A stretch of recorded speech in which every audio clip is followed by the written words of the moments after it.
Experimento de Hawthorne y las relaciones humanas. Antes de hablar un poco sobre este experimento, deberíamos saber quién era Elton Mayo.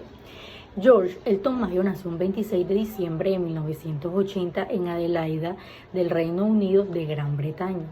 Elton es un teórico social, sociólogo, psicólogo, cuyo interés principal se basó en las relaciones humanas y en el desarrollo en el ámbito industrial. Elton nos dejó su famoso experimento Hawthorne, que se basó en 4 fases.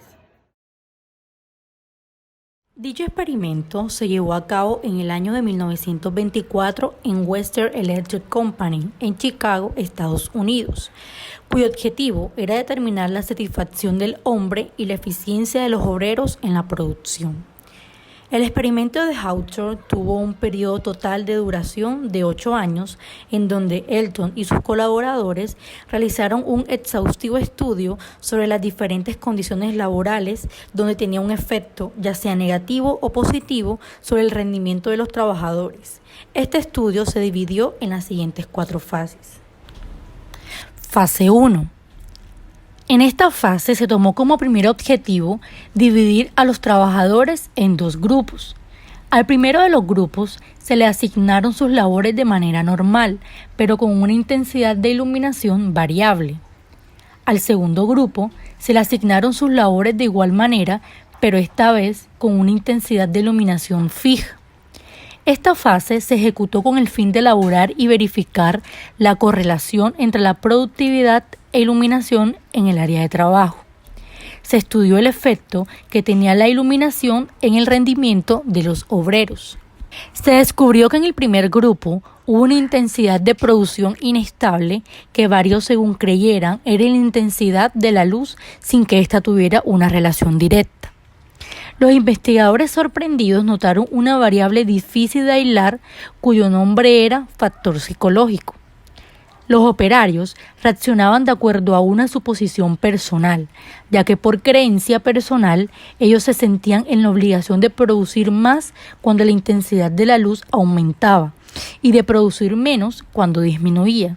Sin embargo, al comprobarse la predisposición del factor psicológico sobre el factor fisiológico, se consideró un factor de influencia negativa y se trató, al menos en la primera instancia, aislar o eliminar del experimento esta fase al considerarse potencialmente inoportuna.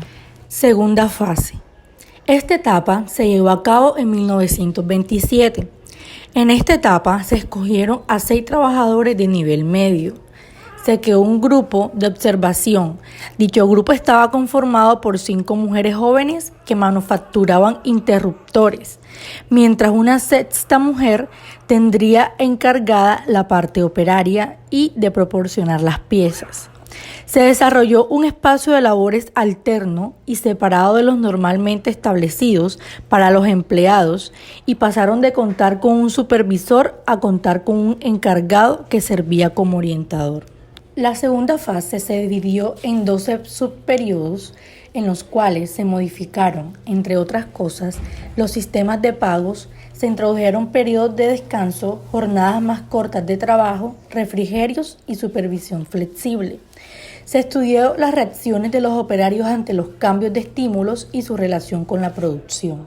Se concluyó que los operarios trabajaban con más tranquilidad y sin ansiedad. El ambiente de trabajo sin presiones era más satisfactorio. No había temor hacia el supervisor. Se desarrollaron sentimientos sociales entre las personas del grupo de observación más allá de las relaciones laborales. Los operarios se motivaban entre ellos y se desarrollaron características de liderazgo y objetivos comunes. Tercera fase. Hubo un nuevo enfoque, que el resultado de los datos captados en las aptitudes diferentes entre el grupo general y el grupo experimental, interesándose así en lo que se llamaría el estudio de las relaciones humanas. En esta fase se decidieron hacer entrevistas a los trabajadores para conocer sus opiniones y obtener resultados más precisos. Como resultado, los supervisores pudieron aprovechar esta información y así realizar mejor su trabajo. Cuarta fase.